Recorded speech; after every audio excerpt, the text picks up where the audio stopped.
महाराज जी, रामनवमी का पावन पर्व आ रहा है, किस तरीके से भक्तों श्रद्धालुओं को आप इसको मनाने के लिए बताएंगे या क्या कहेंगे इस पर? देखो भाई, हम तो सीधे बात कहेंगे कि जीवन में रामत उतारो यही धर्म है, लेकिन हर बाली को छिपकर मारो यही धर्म है। नैतिकता के बोझ तले दबकर मत मरो, हर दुशासन के जंघा तोड़ो यही धर्म है। जीवन में रामत्व के मतलब होता है कि जिस राम ने अनीति और न्याय के खिलाफ अपने जीवन का संघर्ष करते हुए और पूरी मानवता का स्थापना किया, यही जीवन का उद्देश्य सबका होना चाहिए। अगर अन्याय अगर अनितकारी जीवन जीने वाले व्यक्ति का विरोध करने के सामर्थ्य साहस नहीं है, तो आप राम के न भक्त हैं न राम के आप दास हैं। केवल राम के दास बनने से नहीं होगा। राम दास बनने का मतलब होगा कि राम ने अन्याय के खिलाफ अपना संघर्ष किया, राम ने अनीत के खिलाफ संघर्ष किया। अगर वो संघर्ष करने की जज्बा आपके जीवन में अगर उत्थान ले रही है, तो आपके राम अवतार कराने का आपका अधिकार है, या राम जी का उद्देश्य, राम जी का जन्मोत्सव मनाने का आपका अधिकार है। लेकिन केवल राम जन्मोत्सव मनाना है, भय प्रगट कृपाला दीन दयाला, ये परंपरा अनादिकाल से चली आ रही है। उसी परंपरा को हम ढोते आ रहे हैं, भय प्रगट कृपाला। अरे वो कौशल्या के प्रकट हुए थे राम, तुम्हारे जीवन प्रकट नहीं हुए हो। तुम्हारे जीवन प्रकट तब होंगे कि जब तुम्हारे जीवन में उस प्रकार की करने की, जब तुम्हारे जीवन में प्रवृत्ति का जन्म हो। अन्याय के खिलाफ तुम्हारे कदम लड़खड़ाए मत। किसी मान लीजिए कि धर्म के जानने वाले बहुत से धर्माचार्य हुए, ठीक है, भीष्म पितामह भी हुए, द्रोणाचार्य, कृपाचार्य, सारे लोग थे, लेकिन फिर भी क्यों भगवान कृष्ण ने कहा कि इनको भी मारो?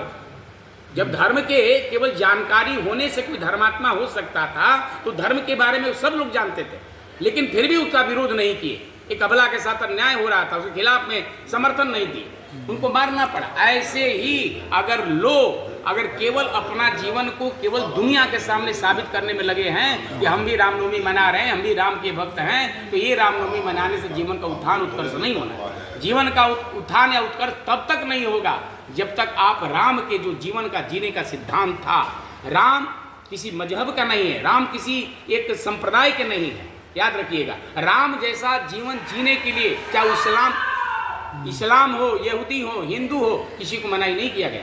राम जैसा चरित्रवान कौन नहीं चाहेगा बनना? या राम जैसा आज्ञाकारी पुत्र किसको नहीं चाहिए? मुसलमान को नहीं चाहिए, यहूदी को नहीं चाहिए, क्रिश्चियन को नहीं चाहिए।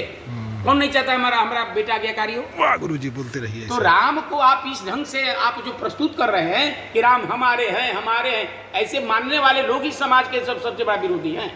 राम जन जन के राम है। हम राम को केवल एक संकीर्णता के मापदंड में मत नापें। राम जी कोई व्यक्ति नहीं, राम व्यक्तित्व हैं, और व्यक्तित्व की दायरा बहुत बड़ी होती है। रामत्व के मतलब कि संपूर्ण व्यक्तित्व, जो व्यक्तित्व आज की युग में चाहिए लोगों के जीने के लिए, वो व्यक्तित्व उनके पास नहीं है। आप राम के दास बनते हैं, आचरण आपका राम वाला है ये नहीं है, रावण वाला काम कर रहे हैं। तो केवल राम के दास के आड़ में हम अपने जीवन के व्यक्तिगत स्वार्थ की पूर्ति करने में लगे हैं, ऐसा क्या होगा? आप सरकार के किसी कार्यक्रम हो रहा है, आप कार्यक्रम से आप कितने प्रतिशत संतुष्ट है, या वो कार्यकारी कितना लाभकारी है समाज के हित में? लेकिन आप जब समाज से और आप जब यहाँ के मंत्रियों से जब ठेकेदारी पाटादारी लेने के चक्कर में पड़े हैं, आप क्या समझाएंगे और क्या उनके प्रति आप कोई जोरदार बात रखेंगे? आप जब निस्वार्थ होंगे, निर्लोभी होंगे, जब निराभिमानी होंगे, तब आपका कुछ कहने का बनता है अधिकार। इसलिए चाहिए कि आप स्वच्छ बनिए, अच्छा बनिए, नेक बनिए, और अच्छे नेक बनने के बाद ही समाज को सुधार कर सकते हैं। हम सुधरेंगे नहीं, सुधारते रहिए जिंदगी भर ऐसा ही। दुनिया का सबसे बड़ा सुधार अपना सुधार है। एक बनेंगे, नेक बनेंगे, तब जाके समाज सुधरेगा। आप स्वयं पहले धर्म के बारे में जानकारी है, लेकिन धर्म का आचरण आपके पास नहीं है। राह जिन्हें अपनी मालूम नहीं, आज वे देश के रहनुमा हो गए। जिनकी सूरत पर हंसता जमाना कभी, आज पूनम के वे चंद्रमा हो गए। ना मिट सा गया है सदाचार का बोलबाला, बेविचार दुराचार का। जितने दानव रहे देवता हो गए, मानो बेचारे हवा हो गए। आपकी व्यक्तित्व की मूल्यांकन भी नहीं है ना, इस तरह से नहीं होगा कहने से। केवल आज जो जितना बड़ा नीत हो रहा है हम देख रहे हैं, आज धर्म के आश्रय में, धर्म के आड़ में आप केवल स्वार्थ की पूर्ति करने में लगे हैं। इससे धर्म बचेगा? केवल अपने संवारने में लगे हैं, अपनी महंताई संवारने में, ऐसे होगा? इस दायरा से बाहर निकलिए।